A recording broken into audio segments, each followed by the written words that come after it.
एक छोटे से गांव में धर्मेंद्र नाम का एक चरवाहा रहता था। लेकिन ये कोई साधारण चरवाहा नहीं था। यह था एक लालची इंसान जिसके दिल में दया का नामो निशान तक नहीं था। उसके पास एक गाय थी सुंदरी और उसका छोटा सा बछड़ा गोपाल। गोपाल इतना छोटा था कि अपनी मां के बिना 2 कदम भी नहीं चल सकता था। लेकिन धर्मेंद्र के लिए ये सिर्फ पैसे कमाने के साधन थे, जीवित प्राणी नहीं। सुंदरी रोज सुबह से शाम तक मेहनत करती। धर्मेंद्र उसे खेतों में काम करने के लिए ले जाता, फिर दूध निकालता। बेचारी सुंदरी थक जाती, लेकिन चुप रहती। क्यों? क्योंकि वो जानती थी कि अगर वो विरोध करेगी तो धर्मेंद्र का गुस्सा उसके प्यारे बछड़े गोपाल पर निकलेगा। माँ का प्यार ऐसा ही होता है, अपना दुख सह लेती है, लेकिन बच्चे को एक खरोच तक नहीं आने देती। दिन बीतते गए और सुंदरी की हालत बिगड़ती गई। लगातार काम और कम खाना उसे कमजोर बना रहा था। एक दिन वो इतनी बीमार हो गई कि दूध देना बंद कर दिया। धर्मेंद्र को जब पता चला तो उसका गुस्सा 7वें आसमान पर पहुंच गया। उसने चिल्लाते हुए कहा, एक तो खाती है, ऊपर से दूध भी नहीं देती, बेकार जानवर। उसी दिन उसने एक फैसला कर लिया जो गोपाल की दुनिया हमेशा के लिए बदल देने वाला था। अगली सुबह एक ट्रक आया। धर्मेंद्र ने सुंदरी को कसाई के हाथ बेच दिया था।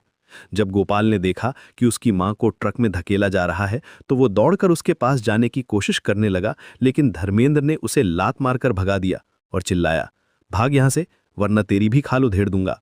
गोपाल बेबसी से अपनी मां को जाते हुए देखता रहा। सुंदरी की आंखों में आंसू थे, लेकिन वो कुछ नहीं कर सकती थी। ट्रक के जाने के बाद गोपाल वहीं खड़ा रो रहा था। उसकी दुनिया उजड़ गई थी। अपनी मां के बिना वो अकेला और डरा हुआ था। रात होने पर वो गांव से भागकर पास के हनुमान मंदिर में पहुंचा। मंदिर में हनुमान जी की मूर्ति के सामने वो रोते हुए गिर पड़ा। उसकी आंखों से आंसू बह रहे थे और वो बार बार कह रहा था, बजरंग बली, मेरी मां को बचा लो, मैं बहुत छोटा हूं, अकेले नहीं रह सकता। गोपाल की ये पुकार सिर्फ मंदिर की दीवारों तक सीमित नहीं रही। ये पुकार सीधे हनुमान जी के दिल तक पहुंची। अचानक मंदिर में एक तेज रोशनी फैली। गोपाल ने आंखें खोली तो देखा कि उसके सामने एक विशाल प्रकाश से बना वानर योद्धा खड़ा है। ये कोई और नहीं, स्वयं हनुमान जी थे। उन्होंने प्यार से गोपाल के सिर पर हाथ रखा और कहा, बच्चे, तेरी मां की रक्षा मेरा वचन है। उसी समय शहर में कसाई की दुकान पर अजीब चीजें होने लगी। अचानक तेज हवा चलने लगी, दुकान हिलने लगी। कसाई डर गया। तभी उसके सामने हनुमान जी प्रकट हुए। उनकी आंखों में गुस्सा था, लेकिन न्याय का गुस्सा।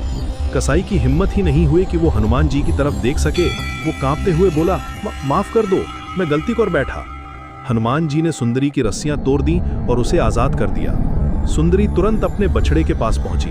मां और बेटे का मिलन ऐसा था कि देखने वाले भी रो पड़े होते। गोपाल अपनी मां से लिपटकर रो रहा था और सुंदरी उसे चाट रही थी।